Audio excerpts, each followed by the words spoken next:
Hello hi అండి, అందరికీ నమస్తే. Welcome back to Samhita's creation. ఈరోజు ఈ వీడియోలో చూపించే రెసిపీ పాలకూర కర్రీ అండి. చాలా సింపుల్గా అలాగే టేస్టీగా ఉండే పాలకూర కర్రీ ఎలా చేయాలో ఈ వీడియోలో చూద్దాము. దీనికి 2 కట్టల్ని చక్కగా వాష్ చేసుకొని శుభ్రంగా పాలకూరని ఇలా సన్నగా కట్ చేసి పెట్టుకున్నానండి. అలాగే ఒక పెద్ద ఆనియన్ని, 2 పచ్చిమిర్చిని ఇలా కట్ చేసి పెట్టుకున్నాను.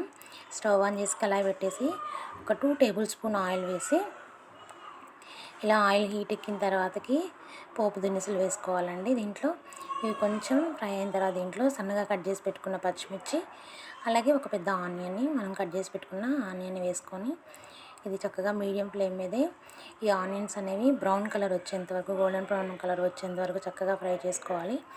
అప్పుడే చక్కగా ఉంటుంది. సో దీనికి మనం ముందుగా ఇప్పుడు గోల్డెన్ బ్రౌన్ కలర్ రాగానే మనం ముందుగా కట్ చేసి పెట్టుకున్న పాలకూరను వేసుకోవాలండి. సో పాలకూర అనేది హెల్త్కి చాలా మంచిదండి. వీక్లీ మనం ఒక వారానికి ఒక్కసారైనా మనం మన ఫుడ్లో పాలకూర ఉండేలా చూసుకోవాలి. సో ఈ మొత్తాన్ని కట్ చేసిన మొత్తాన్ని ఇప్పుడు దీంట్లో వేసుకోవాలండి. ఇదంతా వేసుకొని చక్కగా ఒకసారి తిప్పేసుకోవాలి. ఈ మొత్తం కూడా మీడియం ఫ్లేమ్ మీదే చేసుకుంటే ఏంటంటే దాంట్లో ఉన్న వాటర్ అంతా బయటకు వచ్చేసి చాలా చక్కగా ఉడుకుతుంది. మొత్తాన్ని మనం నూనెలోనే ఒక 5 మినిట్స్ వరకు ఇలా మగ్గనించాలి. చూడండి, చక్కగా నూనెలో మగ్గిన తర్వాతకి ఇలా వస్తుంది. దీని తర్వాతకి ఒక 5 to 10 మినిట్స్ వరకు మనం చక్కగా మళ్ళీ మూత పెట్టేసుకొని మగ్గనించుకుంటే నూనెలోనే మగ్గనించాలి. ఆ తర్వాతకి దీనికి రుచికి సరిపడా ఉప్పు, పసుపు వేసుకోవాలండి. ఇలా వేసుకున్న తర్వాతకి దీన్ని మొత్తాన్ని మళ్ళీ ఒకసారి తిప్పుకొని ఉప్పు వేసాక దాంట్లో ఉన్న వాటర్ ఇంకా బయటకు వస్తాయి.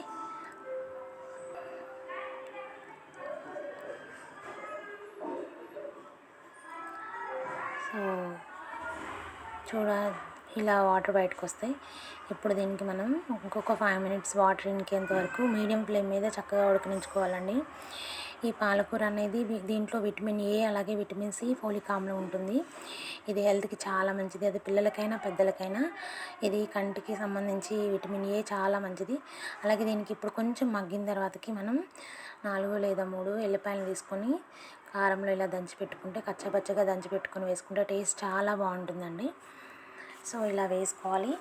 ఇలా వేసుకొని మొత్తాన్ని మళ్ళీ ఒకసారి తిప్పుకుంటే ఆల్మోస్ట్ కర్రీ అయిపోయినట్టు. ఇంకొక 5 to 10 మినిట్స్ నూనె పైకి వచ్చేంత వరకు మనం దీన్ని ఇలా ఉడకనిచ్చుకుంటే కర్రీ రెడీ అయిపోతుంది.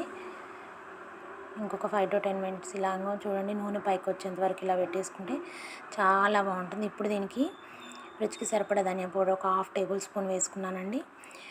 ఇప్పుడు వేసుకొని మొత్తాన్ని ఒకసారి తిప్పుకొని చాలా టేస్టీ అండ్ హెల్తీగా, చాలా సింపుల్గా ఎవరైనా అప్పటికప్పుడే చేసుకోవచ్చు.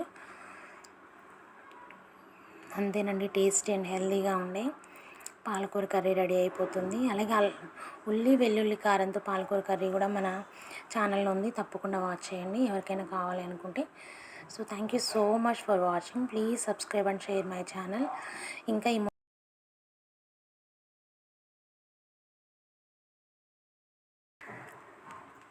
సో అంతేనండి, చాలా టేస్టీగా ఉండే పాలకూర రెడీ అయిపోయింది.